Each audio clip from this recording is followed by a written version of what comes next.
E começamos. Oi, meu nome é Bárbara e nós somos alunos do Polo de Pissarras. Eu sou a Bianca. Eu sou o Bruno. Eu sou a Flória. E eu sou a Cirrá. O nosso trabalho ele vai ser sobre a disponibilidade de recursos para as aulas práticas de ciências e biologia nas escolas. Uhum. Temos a nossa contracapa, nosso resumo.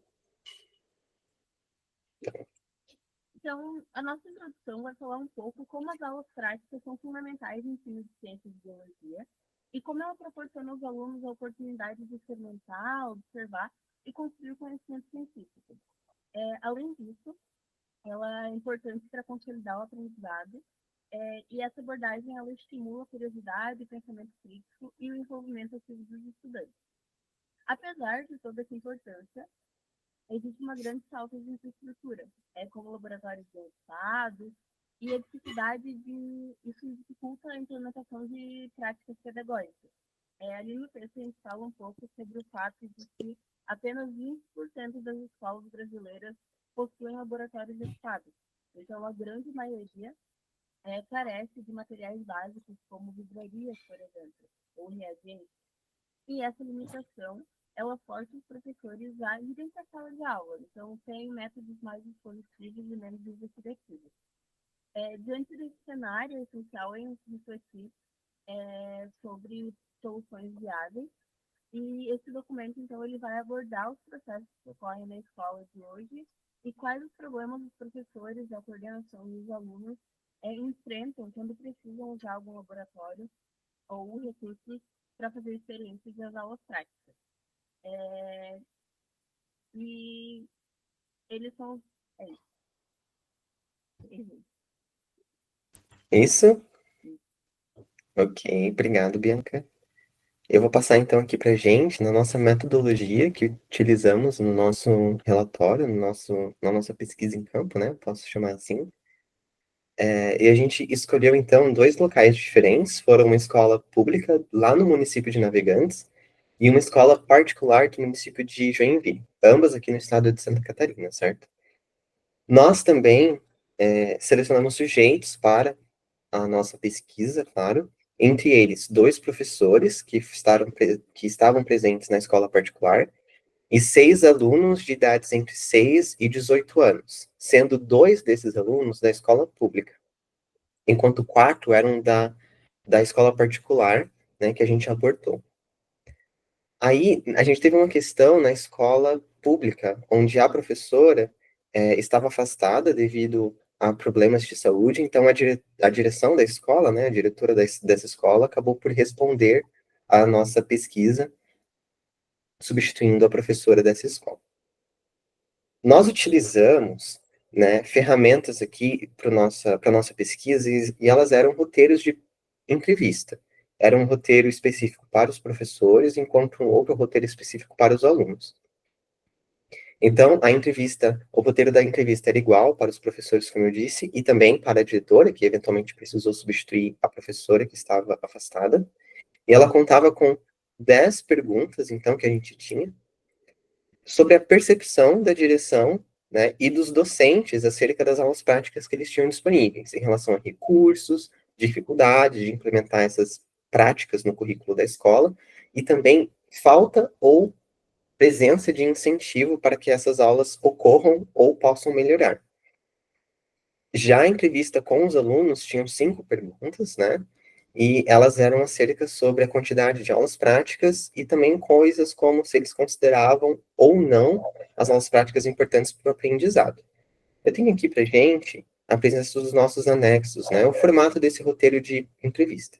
Aqui a gente tem o formato do roteiro para os professores e, eventualmente, a direção. Então, temos aqui dados simples como data da observação, local da entrevista, temos as nossas perguntas, né, como quais são os desafios enfrentados para a implementação de aulas práticas na área de ciências biológicas, quais são as limitações que você encontra para que essas aulas aconteçam ou não aconteçam, bem como aqui temos também a parte onde colocamos comentários finais do observador, né, da pessoa que efetuou a entrevista, e esse aqui é o formato do roteiro de entrevista que utilizamos para os alunos. Observem aqui que a gente tem menos perguntas, claro, e elas também são mais curtas, né? Mais diretas ao ponto. Claro, por conta da questão de os alunos precisarem de coisas mais diretas para conseguirem responder de maneira adequada. Então, as perguntas envolviam coisas como quais atividades práticas você mais gosta de fazer, você acha que as aulas práticas poderiam ser melhoradas de alguma forma, ok? Então, deixa eu voltar aqui para a nossa metodologia. Então, o procedimento era bastante simples. A gente pegava o nosso roteiro de entrevista, fomos até essas escolas e utilizávamos a entrevista com essas perguntas, com o objetivo de entender a situação dessa escola diariamente, das aulas que aconteciam de maneira rotineira, e também se aconteciam ou não aconteciam, claro, né? Em alguns casos, às vezes, nem aconteciam. As entrevistas foram registradas através de gravadores e então transcritas. E elas estão disponíveis, como eu mostrei para vocês, nos anexos. A gente tem aqui as entrevistas, então. A partir do anexo 3, temos as transcrições das entrevistas com os professores, docentes, a direção e, eventualmente, os alunos. Então, aqui temos o professor 2, da escola particular, por exemplo. Temos, então, aqui a entrevista com os alunos, o aluno da escola pública, certo? Mais um aluno da escola pública. E, por fim, então, nós utilizamos essas entrevistas para gerar nosso possível resultado e as nossas discussões ao longo do nosso relatório, certo? Nos resultados e discussões, no que diz a respeito da entrevista feita pela diretora, a gente conseguiu ver que a entrevista revelou um cenário com desafios significativos para a realização das aulas práticas de ciências e biologia dentro da escola pública.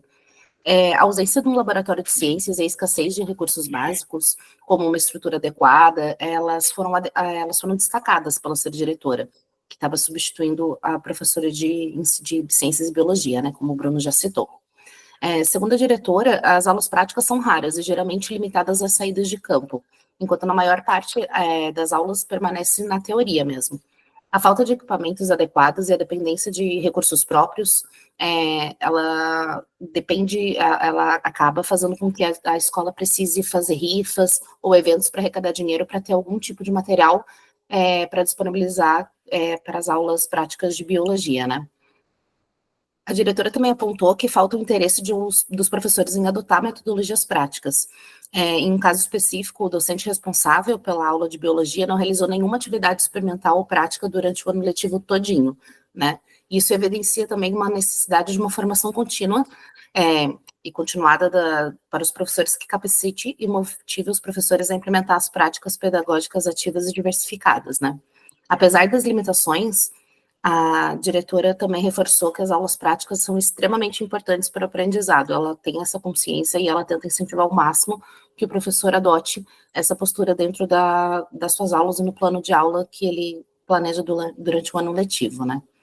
Já em relação à entrevista dos professores, que são com os professores do colégio particular, a gente percebe que tem um panorama um pouco mais variado. O professor 1, ele faz aulas práticas quinzenais, utilizando o laboratório, que é a sala maker, né, ou faça você mesmo, enquanto o professor 2, ele conduz as atividades apenas uma vez por bimestre. Então, a gente tem algumas salas que têm uma quantidade maior de aulas práticas, enquanto outra acaba tendo, pela contagem ali, 4 aulas só no ano, né. E apesar de contar com um laboratório bem equipado nessa escola particular, o professor 1 enfrenta atrasos na aquisição de materiais, o que prejudica bastante a execução das atividades que ele planeja. E o professor 2, ele destaca também os desafios relacionados ao cronograma, que são muito apertados e as turmas são muito grandes. Então, o laboratório também não comporta que todos os alunos estejam lá simultaneamente. Quanto à metodologia, ambos os professores enfatizam que as abordagens investigativas, elas ajudam muito a incentivar a autonomia e a participação ativa dos alunos. No entanto, com a frequência reduzida dessas aulas e os desafios estruturais que eles enfrentam na escola, acaba limitando o potencial que teriam as aulas práticas e os experimentos que eles podem desenvolver lá dentro. Um ponto que merece atenção é a subutilização de outros ambientes, né, como recursos didáticos. Nem sempre a gente precisa estar no laboratório para poder ensinar biologia e ciências, né? Então, por exemplo, a escola pública, ela fica numa zona rural. ela tem uma vasta vegetação, ela tem uma nascente dentro da escola, que são recursos que podem ser utilizados pelo professor, não necessariamente dependendo de uma infraestrutura muito grande, com laboratórios e equipamentos. Isso. Então, agora, falando os principais pontos encontrados sobre a percepção dos alunos em relação a essas aulas práticas, né, nas disciplinas de ciências e biologia. A análise das entrevistas com 6 alunos, sendo 2 de escolas públicas e 4 de escolas particulares, destacou a importância das aulas práticas no ensino de ciências e biologia. Esses estudantes enfatizaram que as atividades experimentais elas são essenciais para compreender os conceitos teóricos e manter a motivação, mas também apontaram uma escassez significativa dessas práticas nas suas experiências escolares. Por exemplo, o aluno 1 relatou que teve apenas uma aula prática desde o 6º ano, enquanto o aluno 2 mencionou ter realizado uma única atividade utilizando fósseis de argila. Já o aluno 6 informou que essas aulas acontecem no máximo uma vez por bimestre. E apesar disso, todos os entrevistados concordaram que as aulas práticas são fundamentais. O aluno 3 destacou que elas ajudam muito a compreender os conceitos abstratos, e o aluno 4 ressaltou a relevância de participar ativamente dessas atividades, ao invés de apenas assistir a demonstrações. Os alunos também sugeriram melhorias para as práticas experimentais. Entre as propostas, se destacaram a criação de atividades mais interativas e o uso do ambiente escolar para estudos ao ar livre, como o explorado pelo aluno 1. Essas sugestões reforçam o papel transformador das aulas práticas, que, segundo os estudiosos da área, permitem a construção ativa do conhecimento por meio da observação e da experimentação. A falta de recursos, materiais e infraestrutura nas escolas limita a frequência e a qualidade dessas atividades.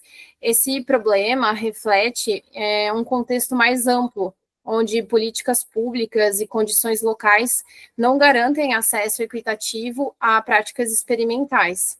Ainda assim, alternativas criativas, como o uso de materiais de baixo custo e a exploração de recursos naturais, podem minimizar essas barreiras.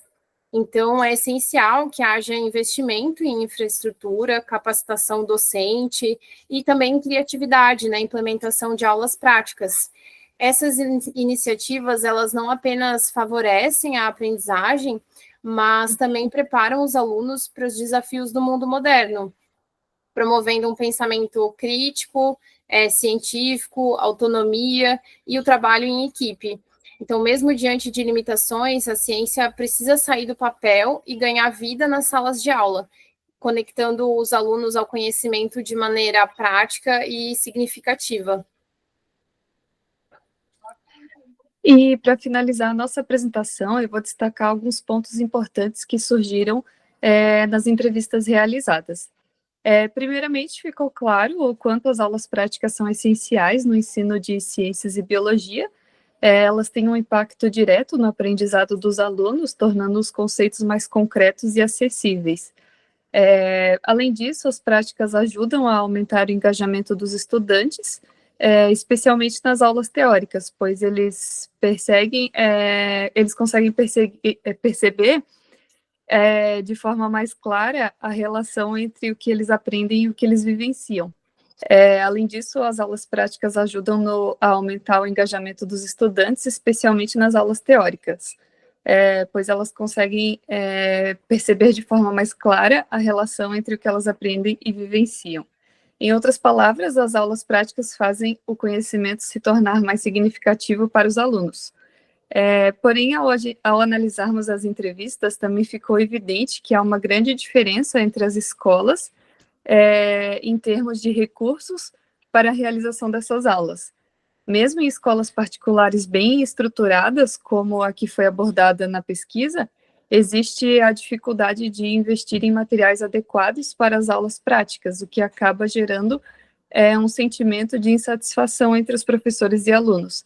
E isso é algo que também é compartilhado nas escolas públicas, onde a falta de recursos é ainda mais crítica. e por isso é fundamental que as políticas públicas no Brasil priorizem o investimento em recursos para as aulas práticas e também em uma formação contínua para os professores, de modo que eles possam aproveitar ao máximo os materiais disponíveis, sejam eles inovadores, reciclados ou até mesmo recursos naturais ao redor da escola. E só assim, com os investimentos necessários, será possível transformar a realidade do ensino de ciências e biologia, promovendo uma educação mais eficaz e acessível para todos os alunos, independente da escola que eles estudem. Essa pesquisa abre espaço para o acompanhamento de como essas questões podem evoluir e, quem sabe, melhorar com o tempo, através de novas pesquisas e intervenções na área. E, por fim, essa pesquisa foi sustentada por diversos autores que discutem a importância das práticas pedagógicas no ensino de ciências. Por exemplo, Almeida e Lima de Carvalho enfatizam como as aulas práticas são essenciais para o aprendizado. Além disso, estudos de Carvalho e de Lizoikov apontam que a formação de professores e o uso de métodos adequados são fundamentais para a implementação de um ensino mais eficaz. Por fim, também nos baseamos nas obras de Gowin e Novak, que defendem uma abordagem construtiva para a educação em ciências. Certo. Vamos nos despedir, então? É isso? Então, eu gostaria de agradecer, certo? Vamos agradecer pela oportunidade de termos ido a essas escolas, as pessoas que participaram, os docentes, a direção, e também aos alunos que participaram dessa pesquisa tão importante. E é isso. Muito obrigado. Alguém quer falar mais alguma coisa? Ou estamos tudo certo? Tá bem, então. Então, é isto. Muito obrigado. E vou parar a gravação em 3, 2... Para.